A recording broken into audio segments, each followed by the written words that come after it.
Assalamualaikum warahmatullahi wabarakatuh.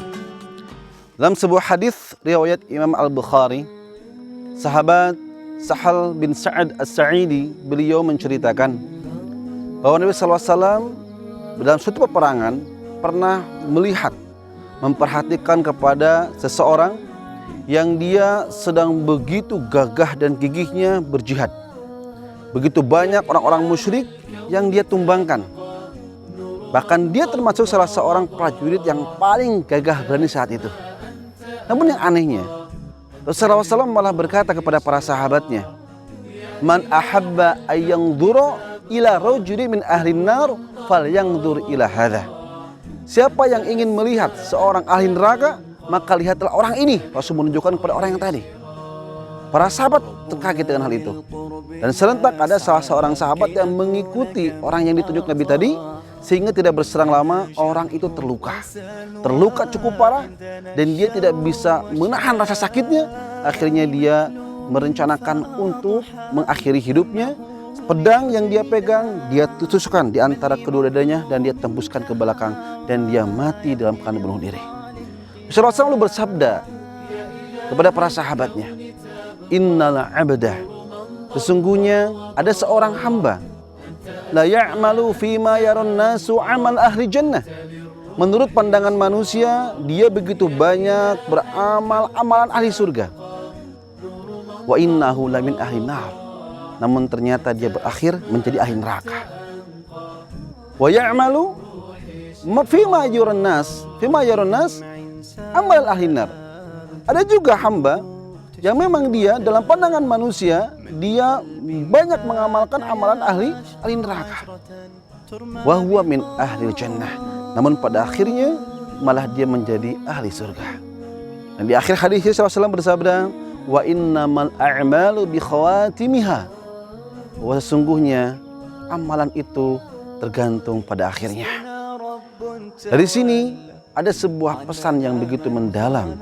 Ada hikmah yang harus kita jadikan sebuah pegangan dalam menjalani sisa-sisa daripada umur yang Allah berikan. Bahwa yang namanya akhir hidup tidak ada yang tahu. Gak ada jaminan seperti apa, dalam kondisi apa, dan di mana kita nanti mengakhiri hidup kita.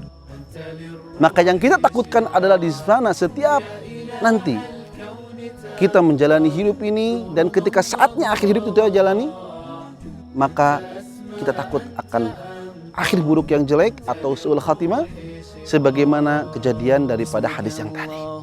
Maka kaum muslimin, sahabat Kampung Quran Al-Fusha dimanapun berada, mari kita bersama-sama manfaatkan sebaik mungkin setiap sisa-sisa umur yang Allah berikan kepada kita untuk terus beramal soleh, beramal kebaikan, agar nanti pada saatnya ternyata akhir umur kita itu betul-betul terjadi bagiannya untuk kita.